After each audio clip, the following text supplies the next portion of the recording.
Kita mulai aja. Design for Communication. Ini bab pertama ya dari buku yang akan kita bahas selama perkuliahan DKV. Ini bab pertama, jadi isinya tidak terlalu banyak tentang praktek, tapi lebih ke konsep-konsep dasar yang ada di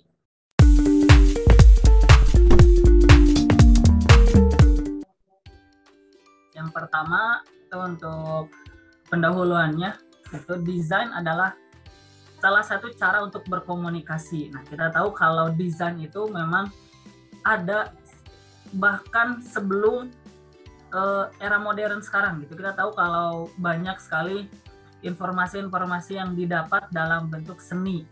Gitu. Salah satu yang banyak ditemukan adalah contoh-contoh yang ada banyak di gua-gua, itu banyak-banyak gambar, itu memberikan informasi gitu. Jadi dasar adanya seni atau desain itu adalah untuk cara berkomunikasi. Untuk apa? Untuk menyampaikan ide dan gagasan dengan mudah. Seorang desainer atau seorang seniman itu akan mencoba menyampaikan gagasan yang sangat rumit atau yang kompleks itu dengan sangat mudah. Jadi kalau misalnya kita melihat desain itu pasti, kalau misalnya sudah terbiasa, orang yang sudah terbiasa membuat gambar, patung, dan sebagainya, itu akan kita tahu kalau itu ada pesan yang coba disampaikan dalam sebuah karya. Seperti itu. Itu awalnya, dan contohnya itu banyak ya. Desain itu ada desain produk, terus opini publik, terus propaganda. Nah, kita tahu kalau banyak sekarang gambar-gambar yang mencerminkan atau nyindir gitu, satir kalau biasa kita sebut, untuk entah itu dari pemerintah ke masyarakat atau dari masyarakat ke pemerintah. Mungkin banyak dan sedang trending saat ini gitu. Jadi banyak sekali produk-produk desain yang bisa kita temukan saat ini, karena desain itu erat kaitannya dengan hubungan kita dengan orang lain atau bagaimana kita berkomunikasi dengan orang lain. Nah, selanjutnya itu untuk materi yang pertama, desain grafis is not art. Nah, ini yang agak menarik nih. Saya juga baru baca dan baru tahu hari ini ternyata desain grafis dan seni itu beda. Nah, desain grafis tidak sama dengan seni rupa meskipun terkadang menggunakan alat yang sama. Contohnya itu seorang pematung, pelukis, dan fotografer. Nah, kalau kita tahu kalau dari 3 profesi ini semuanya adalah seniman ya. Seniman yang berada di bidang industri kreatif. Nah, terus bedanya apa sih antara desain grafis dan seni rupa? Nah, untuk teman-teman yang mungkin Pak Ako ya, yang sudah biasa desain, itu bedanya desain dan seni rupa itu, kalau desain grafis berawal dari klien yang membayar dengan kebutuhan yang sangat spesifik. Berbeda dengan seni rupa, kalau seni rupa itu biasanya untuk diri sendiri, termotivasi secara pribadi dan mengekspresikan diri. Nah, jadi di sini sudah jelas tujuannya berbeda meskipun produknya mungkin mirip ya, atau bisa dikatakan sama, tapi tujuannya beda. Kalau desain grafis biasanya by request gitu. Yang agak keliru adalah ketika kita mencoba menerapkan idealis kita dalam sebuah produk desain grafis. Itu yang biasanya terjadi kalau sepengetahuan saya, kebetulan saya di sekolah dan IT ya. Kalau IT kan harus setidaknya bisa desain juga. Kadang desain kita itu ditolak karena beda persepsi aja gitu. Itu yang mungkin sering terjadi di kita antara desain grafis dan seni rupa itu berbeda. Ini contohnya ya. Yang di atas itu gambar desain grafis, kalau yang di bawah itu seni rupa. Jadi hanya orang-orang tertentu dan orang-orang yang mengerti yang bisa mengatakan kalau gambar yang di bawah itu bagus. Gitu. Ataupun sebaliknya, mungkin orang-orang yang dengan idealis tinggi dengan seni itu melihat logo Brava yang di atas itu akan melihat, oh ini terlalu biasa aja atau tidak menyampaikan pesan apa-apa, mungkin seperti itu. Selanjutnya itu desain grafis is not the same as commercial art. Nah, ini juga sama. Kalau tadi kan desain grafis itu adalah bagian dari request klien atau hubungannya dengan industri. Nah, sekarang ada yang disebut kalau desain grafis itu bukan hanya seni komersial. Nah, seni komersial bertujuan untuk meningkatkan produksi dan menarik pelanggan. Nah, ini biasanya kalau yang saya baca dari buku yang kita bahas ini, kalau desain grafis untuk komersial itu biasanya berpacu dengan jumlah produk yang dihasilkan. Gitu. Sedangkan kita tahu kalau seni itu Kalau grafis itu biasanya itu ada idealis yang saya nggak bisa desain hari ini, itu mungkin besok gitu. Tapi desain grafis dalam komersial art itu menuntut seseorang untuk membangun atau menciptakan karya-karya secepat mungkin dan seefisien mungkin. Nah, ini contohnya itu fotografi, illustration, dan desain. Ini semua saling berkesinambungan ya. Gitu. Selanjutnya itu ada desain, graphic design is visual communication. Nah, ini udah disampaikan di awal. Kalau desain grafik itu awal mulanya itu tujuannya untuk komunikasi atau menyampaikan pesan. Komunikasi visual menggabungkan ucapan, tulisan, bahasa, dan citra menjadi pesan yang estetis. Nah, ini sudah sangat terjemahan dari desain grafis ya. Terus komunikasi visual memberikan informasi yang relevan secara emosional. Nah, ini yang berbeda dengan pesan yang biasa disampaikan atau pesan-pesan yang tanpa nilai seni di dalamnya, itu biasanya tidak memberikan pesan emosional. Jadi hanya kalau misalnya tulisan itu hanya tulisan, kalau hanya bahasa itu bahasa aja gitu. Jadi tidak memberikan emosional yang tinggi.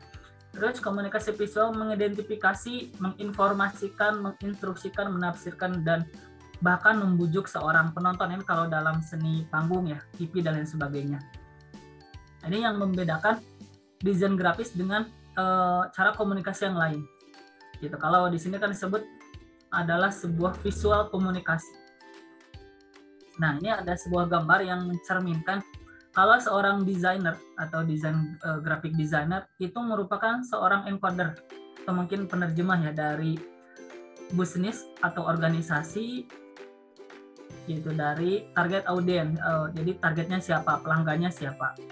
Ini kalau yang ini berarti desain grafis. Jadi seperti di awal tadi, kalau desain grafis itu erat kaitannya dengan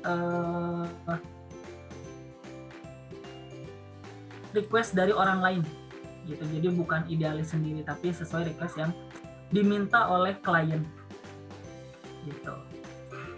Terus nah ini contoh-contohnya. Desain merepresentasikan suatu pesan yang dibuat sesuai rencana. Nah, ini kalau yang sekarang sedang sangat familiar itu dan demand-nya sangat tinggi, permintaan kalau kita lihat itu adalah user experience, user interface, dan user experience. Nah, UI UX itu sudah sangat banyak sekali sekarang kebutuhannya, karena memang sekarang sudah bergerak ke ranah itu ya. Desain grafis itu sudah bergerak ke ranah aplikasi.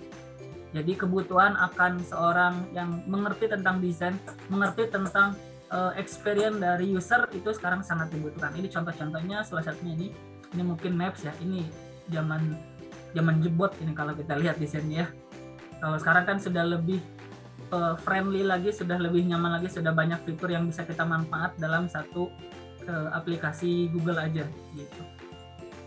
Google Maps dan lain sebagainya. Ini juga sama. Nah, ini jenis desain produk. Nah, selanjutnya itu ada dalam ilmu desain itu ada semiotik, atau merupakan ilmu yang mempelajari tanda dan simbol yang digunakan untuk berkomunikasi dan menyampaikan sebuah informasi. Nah, jadi ini tuh salah satu ilmu yang ada secara khusus ya, ditulis itu di abad ke-18, sekitar abad ke-18 oleh seorang filsuf Amerika. Nah, ini kalau kita lihat ada 3 simbol yang sudah sangat familiar kita lihat. Itu ada Kristen, Yahudi, dan Islam ya. Ini sudah ada bahkan dari tahun jebot mungkin ini. Udah tahun kapan ini kita lihat, kita tahu kalau ini sudah banyak diterjemahkan. Jadi semiotik itu sudah ada sejak dulu. Nah, ini contoh-contoh yang sering kita lihat itu seperti dilarang merokok, terus apart, message, terus font, dan lain sebagainya. Ini adalah icon-icon atau produk-produk dari semiotik itu sendiri. Nah, selanjutnya, ini contoh-contohnya bagaimana sebuah icon atau sebuah ilustrasi yang sangat sederhana itu bisa mewakili sebuah pesan. Nah, kita bisa lihat kalau yang di kiri ya itu ada warning. Kalau misalnya kalau ini gambarnya kayak rawan roboh ya, mungkin bangunan rawan roboh. Terus ini kurang tahu nih yang kedua, sebenarnya keinjak sama temennya ini. Kalau yang ketiga itu kurang tahu juga, tapi yang jelas ini tuh memberikan pesan gitu. Kayaknya tuh buka kaleng kalau yang ini. Terus ini ada icon-icon juga memberikan pesan. Kita tahu kalau contoh yang sangat sering kita lihat itu adalah icon-icon yang ada di jalan gitu. Kita lihat kalau itu bagian dari seni yang merepresentasikan sebuah informasi gitu. Seperti misalnya itu dilarang masuk, dilarang parkir, ada jembatan, ada berkelok-kelok dan sebagainya. Itu yang biasa kita lihat. Nah, ini salah satunya juga gitu. Icon ini merepresentasikan produknya itu adalah produk mobil yang mungkin ini adalah salah satu website kendaraan ya. Gitu. Jadi salah satu contohnya. Nah, terus depth of meaning. Pesan dalam desain grafis harus lebih dalam daripada hanya sebuah seni. Nah, ini yang berbeda dengan jenis komunikasi yang biasa. Nah, dalam seni, dalam desain grafis itu setidaknya memiliki beberapa nilai yang ada seperti persepsi, sensasi, emosional, kecerdasan, identifikasi, gema, dan spiritualitas. Nah, kita bisa lihat kalau gambar yang di tengah, itu semakin dalam berarti itu menunjukkan kalau semakin banyak atau semakin tinggi nilai yang coba disampaikan seperti branding.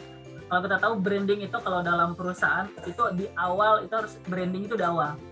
Jadi kita brand awareness dulu kepada customer bahwa produknya ini, perusahaan yang bergerak di bidang ini. Nah, baru kita sudah kalau masyarakat atau audiens sudah tahu di brand kita kasih identity. Kita kasih ID di perusahaan kita.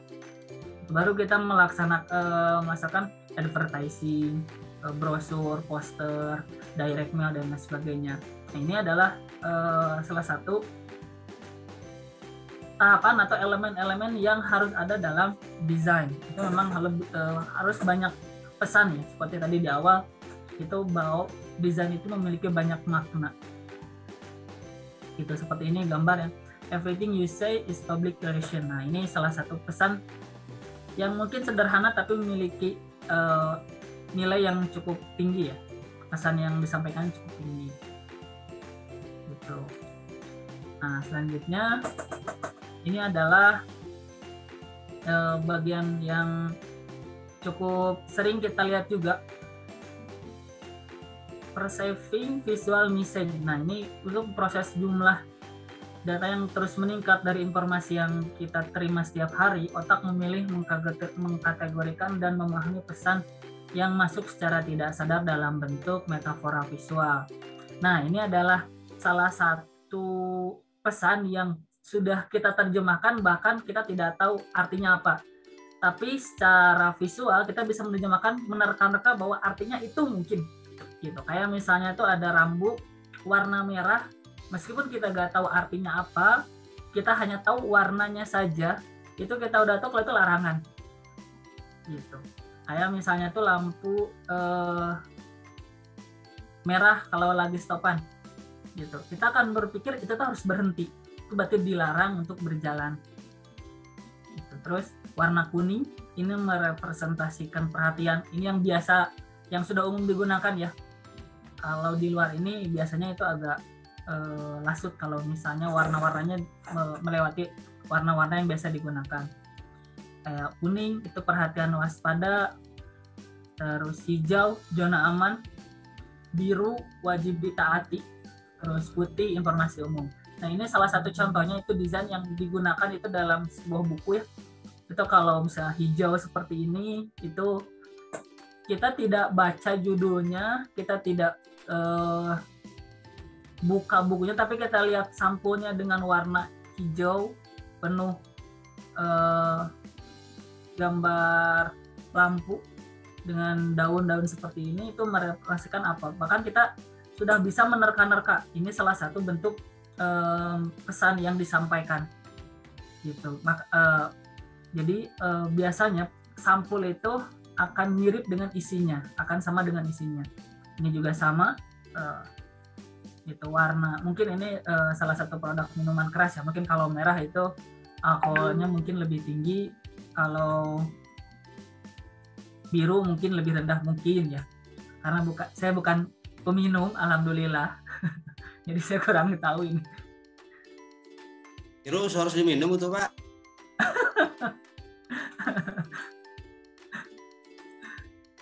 Selanjutnya ya, itu the communication quality of color. Nah ini sama dengan yang tadi, bagaimana kita merepresentasikan sebuah warna gitu. Nah salah satu warna yang bisa, jadi pernah dengar mungkin ya kalau bendera Indonesia dan bendera Monaco itu sama, tapi ternyata maknanya beda meskipun warnanya sama, hanya dimensinya yang beda. Tapi kalau misalnya kita tahu kalau di Indonesia dan di Monaco itu warna merah itu melambangkan apa, warna putihnya melambangkan apa, itu bisa berbeda, tapi secara makna itu mewakili daerahnya masing-masing. Merah putih itu sangat mewakili Indonesia gitu, kata Bung Karno mungkin ya. Terus ini banyak arti-arti warna yang biasa digunakan, mirip dengan yang tadi seperti biru, ini kan menunjukkan relaksasi gitu. Terus ada hijau, most restful color dan lain sebagainya. Ini adalah bentuk-bentuk. Jadi biasanya kalau misalnya desain, tema itu disesuaikan dengan warna itu disesuaikan dengan tema gitu.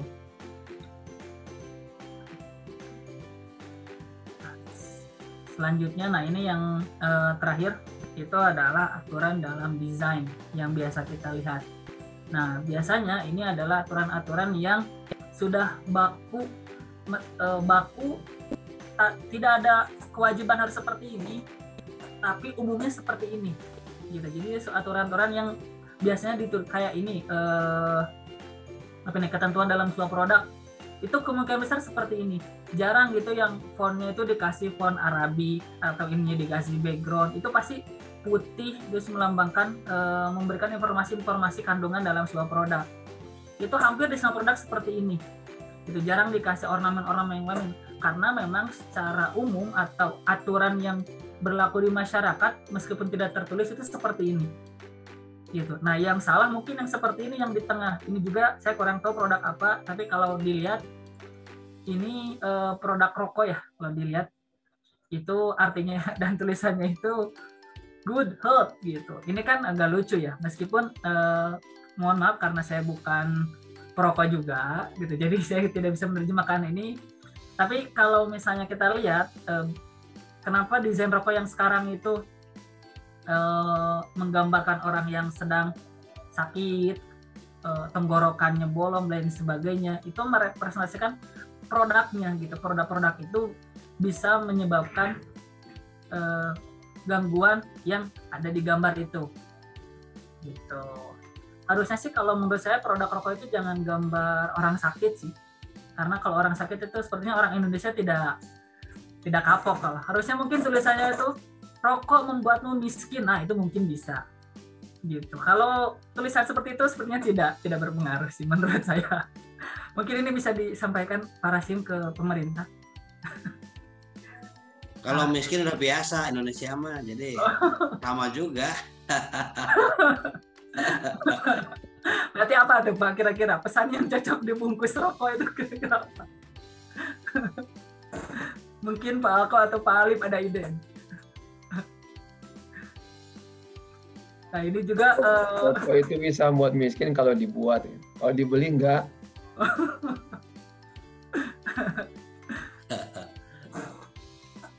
Nah ini yang terakhir ya, salah satu yang umum dan harus kita taati gitu, aturan kalau misalnya kita desain.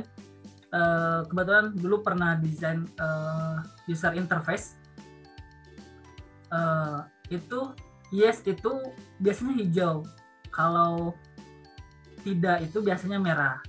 Itu jangan dibalik ikonnya atau warnanya. Nah kalau dibalik, nah mungkin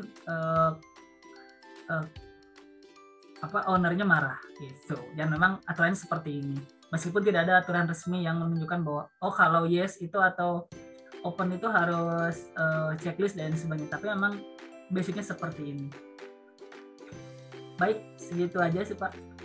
Nah, tidak ada lagi karena materinya sederhana mungkin yang ini dan tidak terlalu banyak juga yang dibahas. Mohon maaf bila banyak kesalahan. Terima kasih. Assalamualaikum warahmatullahi wabarakatuh. Waalaikumsalam warahmatullahi wabarakatuh.